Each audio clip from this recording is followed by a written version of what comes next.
જાનું જાનું હવે તમારી હવે રસોડામાંથી બહાર આવો અને અહીંયા તમે પધરામણી જલ્દી જલ્દી કરો. મારે મોડું થાય છે જલ્દી. હવે નોકરીએ હું છે ને સવારનો નાસ્તો કર્યો છું. મારે હવે કાંઈ ટિફિન લઈ જવાનું નથી. તમારે તમતાથી તમારી રસોઈ કરો અને હું સાંજે નિરાતે જમીશ. બીજું આ તો તમને એટલે બોલાવ્યા, તમારે કાંઈ કામ હોય એટલે અહીંયા પધરામણી જલ્દી જલ્દી કરો. તમે પધરામણી શું સવાર સવારમાં શાક પાડ્યા કર્યા કરો છો? હજી તો શાક ઉતાઈ ગયું અને રોટલી માંડી છે. આ આટલી બધી ગરમી પડે, બફારો પડે ને મને તો એમ થાય કે બે ચાર ભેળા ફટકારી દઉં અને નાકે ખેંચું. છેલ્લેથી આ કળશીથી કેટલું છે તમારે? તો હા, ઈ તો ઉનાળો, ચોમાસું અને શિયાળો તો આવવાનો જ છે. હા, તમારે કાંઈ કામ હોય તો કયો. આ સખત ઉનાળો પડે છે, ગરમી પડે છે આટલી બધી, અને આ 40 થી 50 ડિગ્રી જેટલી તો ગરમી પડે છે. અને તમને ક્યાં ખબર છે કે હું ગરમી કહેવાય? કેમ કે તમે તો સવારમાં 8 વાગ્યાથી 8:30 વાગ્યાથી ઓફિસે વયા જાઓ અને ત્યાં તો એસી હોય.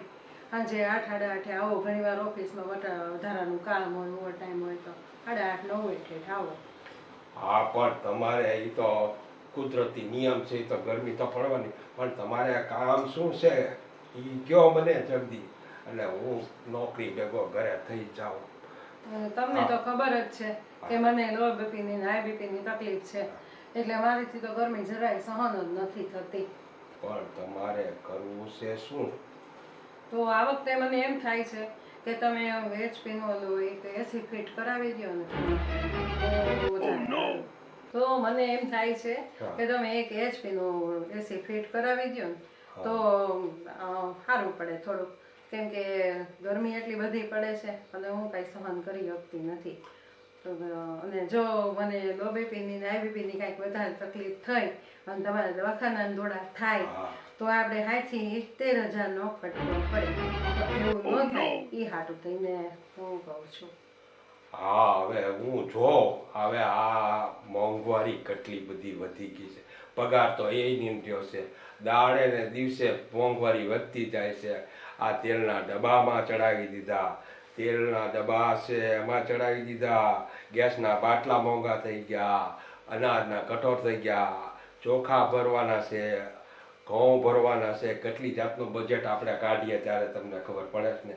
હવે જો હું સાંજે આવું અને જોઉં કે કાંઈક પૈસા વધે છે તો આપણે તમારું એસી ફિટ કરાવી દઉં. પણ એ ઉનાળો છે એ એનું એસીનું તમને ન ખબર હોય, પછી તમને ખબર પડે. હા, તમે એમ કહો છો કે આ બધી વસ્તુ આપણે ભરવાની છે, 12 મહિનાની વસ્તુ ભરવાની, પણ એસી ફિટ કરાવી ને તો ધ્યાન તો આપણે ઉનાળા પૂરતું 2 મહિના જ રાખવાનું છે. 2 મહિના થોડું ઘણું ધ્યાન રાખીએ અને બીજી બધી વસ્તુઓમાં આપણે કરકસર કરશું તો ચાલશે ને?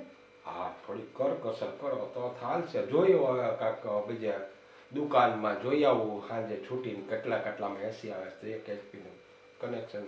હા, ફક્ત બિલ તો 2 મહિને જ આવે, પણ એ બિલ તમને ન ખબર પડે. હા,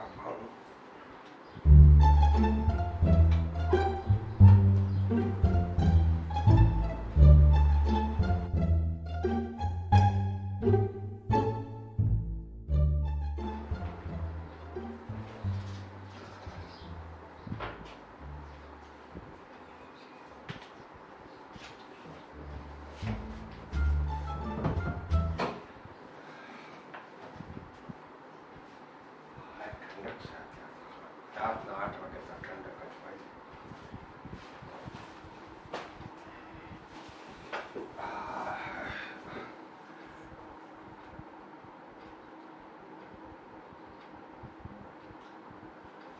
मैं तो रस्ते पे जा रहा था, भेलपुरी खा रहा था, भेलपुरी खा रहा था, रस्ते पे जा रहा था, तुझे मिर्ची लगी तो क्या करूं, तुझे मिर्ची लगी तो क्या करूं.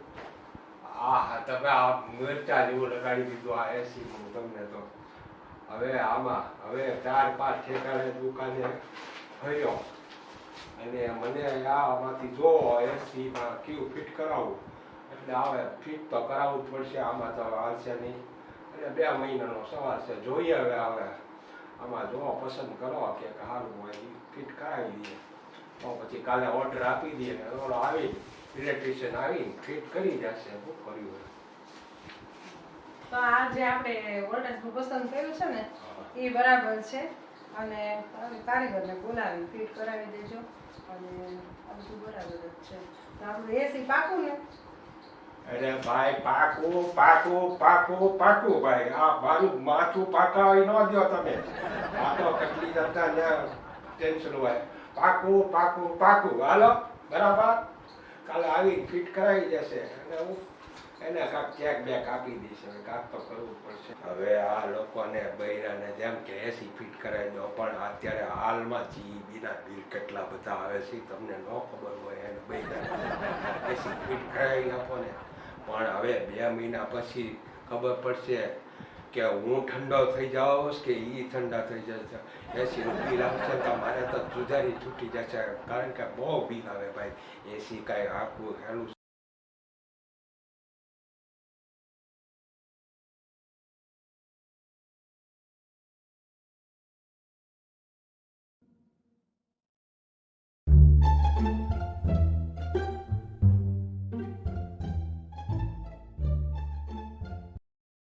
जानू जानू जानू जो वादा किया हो निभाना पड़ेगा निभाना पड़ेगा. रोके चाहे जमाना तुमको आना पड़ेगा. जो वादा किया हो निभाना पड़ेगा निभाना पड़ेगा. જોયું ને મેં તમને વાયદો કર્યો હતો કે એસી ફીટ તમે કીધું કે મને બહુ ગરમી થાય. મેં એસી ફીટ કરાવી આપ્યું ને આવી ગયો ને એસી બરાબર. હે બધું ફિટ થઈ ગયું ને. હા હવે આટલું થોડુંક ધ્યાન રાખજો એસી ચાલુ કરવામાં. ત્યારે થોડોક રૂમ ગરમ ઠંડો થઈ જાય પછી બંધ કરી દો. હું તો હવે ઓફિસે સવારના 9 વાગ્યાથી વહેવા જાવ તો સાંજે આવું એટલે હા રાત્રે તો ઠંડક થઈ જાય એટલે રાત્રે તો આપણે એસી નીકળો. હા બપોર તમે કહો છો ને બપોરના ગારામાં બહુ ગરમી પડે છે એનું ધ્યાન રાખજો. હા બરાબર. હવે આ એસી તો ફિટ કરાવી આપ્યું છે પણ પછી 2 મહિના થશે ને ત્યારે પછી ખબર પડશે એને તો ઠંડક થાય છે કે મને ઠંડક થાય છે. હવે બિલ આવ્યા પછી 2 મહિના પછી આપણને ખબર પડે કે કેટલું બિલ આવ્યું છે. કારણ કે જીબી વાળાનું બિલ તો બહુ આવે બાપા. આ એસી કહેવાય. આ તો એક મોટર એચપીની મોટી પાવર એટલો બધો ઉપાડે કે વાત કરો નહીં. પછી ખબર પડશે કે કેમ કરવું ને શું કરવું. હાશ ઈ તો ગયા આવે. હું તો એને ઓલી હોમનની કળાઈમાં પુવાનું હવે આ સપનું મારું પૂરું થયું. એસી આવી ગયું ને એટલે એસી ચાલુ કરી અને ટેસ્ટથી મજા આવી જાય. આ સમજાવીને ગેસ કેવી રીતે ચાલુ કરવાનું.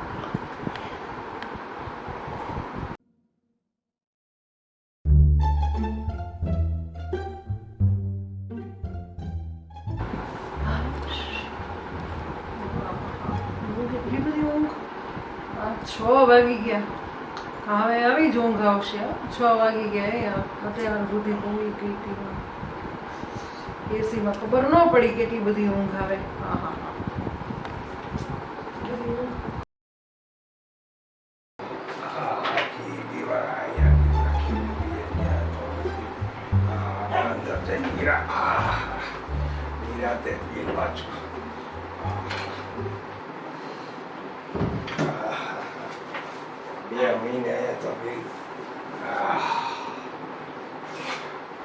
હવે વાંચવા દેની રાતે કેટલું બિલ આવ્યું છે. 2 મહિના તો થઈ ગયા.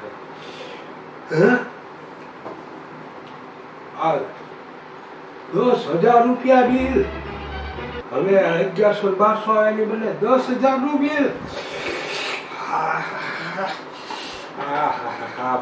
આ તો એને ઠંડી લાગે એની બદલે મને વગર એસી ઠંડી આવી ગયા. બિલ ભારીને મને તો ઠંડી આવી ગઈ. હવે હા 10,000 રૂપિયા. હું તો એમને કહેતો હતો કે એસી કરવામાં ધ્યાન રાખજો નકર બિલ એટલું આવશે કે વાત કરો નહીં. હવે આ બિલ તો આવ્યું છે તો પૈસા 10,000 તો ભરવા જ પડે. હા હા હા ઓય બાપલિયા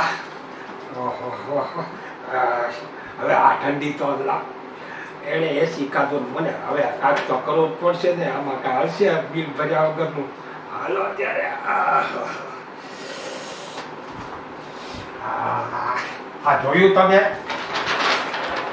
આ જોયું આ 10,000નું બિલ આવ્યું 10,000નું મને તમે ઠંડી કાઢીને મને આ તો વગર ગરમી છે અત્યારે તો વગર ઓલા મને ઠંડી ચડી ગઈ હવે મને શું ખબર કે આટલું બધું બિલ આવશે આવી કઈ મને થોડી ખબર હોય હું તો તમે જાઓ ઓફિસે એટલે રસોઈ કરીને એને ઉઈ જાવ કુંભકર્ણની જેમ મસ્ત મજાની પછી તો કેટલા 2 મહિનાથી આમને જ આવ્યું પછી આવે 10,000નું બિલ આવે હવે હું તમને સમજાવી દઈશ કે આ રીતે કરજો એટલે જેથી કરીને આવા મોટા બિલ ના આવે નહીં સમજ્યા એટલે અહીંયા આવો જોવો બરાબર આ છે ને એસીનું રિમોટ કંટ્રોલ છે અને રિમોટ કંટ્રોલ પહેલાં ચાલુ કરવાનું આપણે પછી એ છે ને સેટ કરી દેવાનું 25 ઉપર 26 ઉપર પછી છે ને કલાક 1.5 કલાક થાય આખો રૂમ છે એ ઠંડો થઈ જાય એટલે ઓફ કરી દેવાનું જેથી કરીને આપણે છે ને આ 10,000નું બિલ ન આવે હવે જો ન ખબર પડતી હોય ભૂલી જતા હોય તો પેન નોટમાં લખી લો જેથી કરીને તમને યાદ રહે બરાબર હા મેં પેન નોટ કાગળિયામાં લખી રાખ્યું છે તમે 25 હવે લખી લેજો પહેલા તો 10,000નું આ સાંડલો તો આવી ગયો આપણી પાસે સાંડલો હવે 10,000નો સાંડલો એ તો ત્યાં તો ભરવો જ પડે કાકના લગ્નમાં ગયા હોય વગર ચાંદાય તો ન આપણી તો આબરૂ જાય ને ત્યાં ચાંદલો એમાં જીબીનું એકવાર બિલ આપી દીધું એને ચાંદલો આપણને આપી દીધો લગ્નનો આ બધું ખર્ચો આપણે એને ચાંદલો ન આપીએ તો કાપી જાય બધું એટલે હવે પછી ધ્યાન રાખજો કે તમને સમજાવ્યા એ રીતે બરાબર જોયું ને આ પત્નીના કેવા ગોટાળા હવે જો તમને આ અમારો આ વિડીયો ગમે હોય લાઈક કરજો શેર કરજો અને ઘંટડી તો અવશ્ય દબાવજો હો ભાઈ ઘંટડી તો અવશ્ય દબાવજો હા હવે આ તો બિલ તો હવે હું નોકરી જાઉં ત્યારે બિલ ભરતો આવીશ અને હવે બરાબર ધ્યાન રાખજો બાપા હા છે ને મારો તો તોલરો તૂટી જાય પૈસા ભરીને તો તોલો